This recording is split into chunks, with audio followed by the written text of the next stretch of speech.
ഏറെ വർഷങ്ങൾക്ക് മുമ്പാണ് ഒരു സെപ്റ്റംബർ 3-ാം തീയതി കുറച്ച് സുഹൃത്തുക്കള് മഞ്ഞുമൽ എന്ന് പറയുന്ന സ്ഥലത്ത് നിന്ന് നമ്മുടെ കൊടൈക്കനാൽ കാണാൻ പോയത്. കൊടൈക്കനാല് ഒരു അതിഗംഭീരമായിട്ടുള്ള ഒരു ടൂറിസ്റ്റ് പ്ലേസ് ആണ്. ആ ഒരു ടൂറിസ്റ്റ് പ്ലേസിലേക്ക് ഈ ചെറുപ്പക്കാർ കൂടി പോകുന്നു. ഒരുപക്ഷെ എത്രത്തോളമായിരുന്നു അവരുടെ നാട്ടിലെ സ്വഭാവമെന്നോ നാട്ടിലത്തെ പെരുമാറ്റങ്ങൾ എങ്ങനെയാണെന്നോ എനിക്ക് വലിയ പിടുത്തമൊന്നുമില്ല.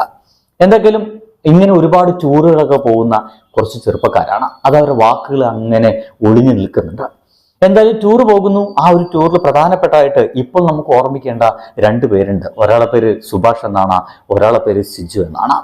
ഇങ്ങനെ കൂട്ടുകാരെല്ലാം കൂടി പോയ ആ ഒരു സ്ഥലത്തിന് വേറെ പ്രത്യേകത ഉണ്ട്. അവർ കാണാൻ പോയ ആ ഒരു കൊടൈക്കനാല് അങ്ങ് ഉൾപ്രദേശത്തേക്ക് അങ്ങനെ കയറി പോകുമ്പോൾ ഗുണ കേവ് എന്ന് ഇപ്പോഴൊക്കെ അറിയപ്പെടുന്ന ചെകുത്താന്റെ അടുക്കള എന്ന് പറയപ്പെടുന്ന ഒരു ഗുഹയുണ്ട്.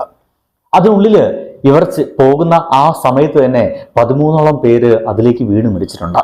അതിലേറെ പേര് അവിടെ പോയിട്ട് ആത്മഹത്യ ചെയ്തിട്ടുണ്ടെന്ന്. അങ്ങനത്തെ സ്ഥലത്തേക്കാണ് ഇവർ പോയത്. അങ്ങനെ ഇവർ ആ ഗുഹയിലേക്ക് ഇറങ്ങുന്നു. ആ ഗുഹയിൽ അങ്ങനെ ആടി തിമിർത്ത് നടക്കുന്നു. അതിടയ്ക്ക് ഒരു ചെറിയ ദ്വാരമുണ്ട്, ഒരു ചെറിയ ഗ്യാപ്പ്. ആ ഗ്യാപ്പ് കൂട്ടുകാരെല്ലാം ചാടിക്കിടക്കുന്നുണ്ട്. ഈ പറഞ്ഞ സിജും ചാടിക്കിടന്നു. തൊട്ടു പുറകിലായിട്ടാണ് സുഭാഷ് ഉള്ളത്. സുഭാഷ് ചാടിക്കിടന്നപ്പോൾ എന്തോ കാലെത്തിച്ച് കഴിഞ്ഞ ആ ഒരു ദൂരം ചാടിക്കടക്കാൻ ആ ഒരു മനുഷ്യന് കഴിയാത്ത പോലെ പെട്ടെന്ന് ആ ഒരു ദ്വാരത്തിലേക്ക് ആഴങ്ങളിലേക്ക് ആ മനുഷ്യൻ വീണുപോയി. ഈ പറഞ്ഞ ഞാൻ തൊട്ടു മുമ്പ് പറഞ്ഞ ആ ഒരു ചെകുത്താന്റെ അടുക്കള എന്ന് പറയപ്പെടുന്ന ആ ഒരു വലിയ ഗർത്തത്തിലേക്ക്. ഒരല്പനിമിഷം എന്ത് സംഭവിച്ചെന്നറിയാതെ ആ കൂട്ടുകാർ ആകെ അമ്പരന്ന് പോയി.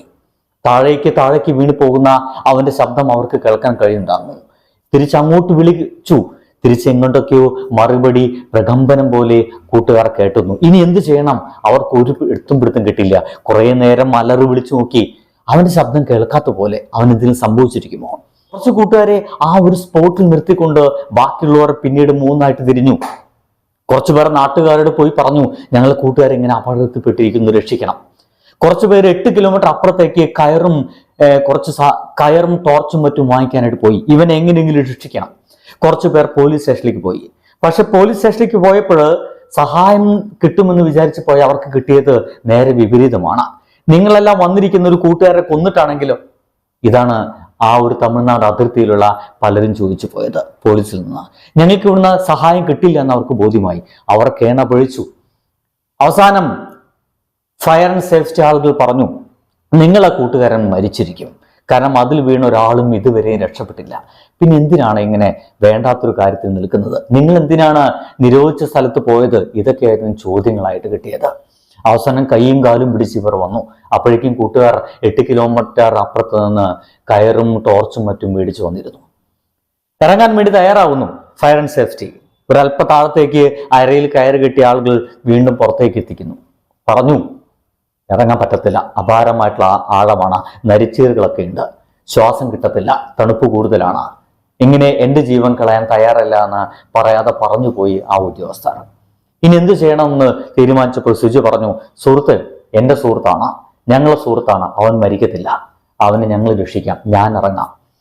അവർ സമ്മതിച്ചില്ല. അറിഞ്ഞുകൊണ്ട് ഒരാളെ വീണ്ടും മരണത്തിലേക്ക് തള്ളിവിടാൻ ഞങ്ങൾ തയ്യാറല്ല എന്ന് പറഞ്ഞു. അവസാനം അവരെ കൈയും കാലും പിടിച്ച് ഈ മനുഷ്യന്റെ, സിജു എന്ന് പറയുന്ന ചെറുപ്പക്കാരന്റെ അരയിൽ കയറ് കെട്ടി കയ്യിൽ ടോർച്ചുമായിട്ട് ആ മനുഷ്യനെ മെല്ലെ താഴത്തേക്ക് ഇറങ്ങി. 600 അടി താഴേക്കാണ് സിജു എന്ന് പറയുന്ന മനുഷ്യൻ എത്തിപ്പെടുന്നത്. ആ എത്തിപ്പെടുന്ന സമയത്ത് മുഴുവൻ സിജു വിവരിക്കുന്നുണ്ട്. നരിച്ചീറുകളെ കൊണ്ട് തിങ്ങി നിറഞ്ഞു നിൽക്കുകയായിരുന്നു. ദേഹത്ത് തട്ടി ഒരുമിക്കൊണ്ട് ടോർച്ച് വെളിച്ചം കണ്ടപ്പോൾ നരിച്ചീറുകൾ ഓടിപ്പാഞ്ഞ് ഇദ്ദേഹത്തിന് ദേഹത്തെല്ലാം തട്ടി വീഴുന്നുണ്ട്. സുഭാഷ് അലറി വിളിച്ചുകൊണ്ടേയിരിക്കുന്നുണ്ട്. സുഭാഷ് വല്ലപ്പോഴും മറുപടി പറയുന്നുണ്ട്. അതിനിടയ്ക്ക് വീണൊരു കല്ല് കൊണ്ട് സുഭാഷിന്റെ തല പൊട്ടിപ്പോയിരുന്നു. ഏകദേശം ബോധം പോയി മരണത്തിലേക്ക് വഴുതി വീഴുന്ന തൊട്ടു മുമ്പായിട്ടാണ് സിജു അവനെ പോയി തൊടുന്നത്. അപാരമായിട്ടുള്ള തണുപ്പ്, സഹിക്കാൻ കഴിയാത്ത തണുപ്പില് സിജു സുഭാഷിനെയും കയറിൽ കെട്ടിക്കൊണ്ട് മുകളിലേക്ക് ഉയർന്നു വന്നു. ആദ്യമായിട്ട് ഗുണ കേവിലേക്ക് വീണ ഒരു സുഹൃത്തിനെ മറ്റൊരു സുഹൃത്ത് രക്ഷിച്ച അത്ഭുതകരമായ കഥ. ഈ കഥ അവർ നാട്ടിൽ പോയി പറഞ്ഞില്ല. പിന്നീട് ഒരു ടൂറിനും വീട്ടുകാർ സമ്മതിച്ചില്ലെങ്കിലോ ഒരാളും പറഞ്ഞില്ല. പക്ഷേ തമിഴ്നാട്ടിൽ മെല്ലെ മെല്ലെ ഈ കഥ അങ്ങോട്ട് പ്രസിദ്ധമായി. ആളുകൾ മുഴുവൻ ഈ ചെറുപ്പക്കാരെ പറ്റിയിട്ട് തിരഞ്ഞു വരാൻ തുടങ്ങി. മെല്ലെ നാട്ടുകാർ ഈ കഥകളെല്ലാം കേട്ടു തുടങ്ങി. സിജു എന്ന് പറഞ്ഞ ചെറുപ്പക്കാരൻ തന്റെ സുഭാഷ് എന്ന് പറയുന്ന തന്റെ സുഹൃത്തിനെ രക്ഷിച്ച ആ ഒരു ഗംഭീര കഥ ഇതാ മഞ്ഞുമൽ ബോയ്സ് എന്ന് പറയുന്ന സിനിമയായിട്ട് നമ്മുടെ മുമ്പിലേക്ക് വരുന്നുണ്ട്. ഞാൻ ഈ കഥ പറഞ്ഞുകൊണ്ട് ആ സിനിമ ആരും കാണാൻ പോവില്ല എന്നൊന്നും ഞാൻ വിചാരിക്കുന്നില്ല. നിങ്ങൾ ആ സിനിമ കാണും. കാരണം ഞാൻ പറഞ്ഞ ഈ രീതിയേക്കാൾ അതിഗംഭീരമായിട്ടായിരിക്കും മഞ്ഞുമൽ ബോയ്സ് എന്ന് പറയുന്ന ആ ഒരു സിനിമ എക്സിക്യൂട്ട് ചെയ്തിട്ടുണ്ടായിരിക്കുമെന്ന് എനിക്ക് നല്ല ബോധ്യമുണ്ട്. പ്രിയ സുഹൃത്തുക്കളെ, അതിഗംഭീര സിനിമയായിരിക്കും ഇത്. എങ്ങനെയായിരിക്കും ഒരു കഥയായിട്ട് അല്ലെങ്കിൽ ഒരു സിനിമയായിട്ട് നമ്മുടെ മുമ്പിലേക്ക് വരിക എന്നുള്ളത് മാത്രമാണ് എൻ്റെ ഒരു എക്സൈറ്റ്മെന്റ്. ആ ഒരു എക്സൈറ്റ്മെന്റ് അണയാതെ തന്നെ ഞാൻ ആ സിനിമ കാണാൻ ശ്രമിക്കും. ഇതിനു മുമ്പിലേക്ക് അതിനുശേഷം വരികയും ചെയ്യും. ബൈ.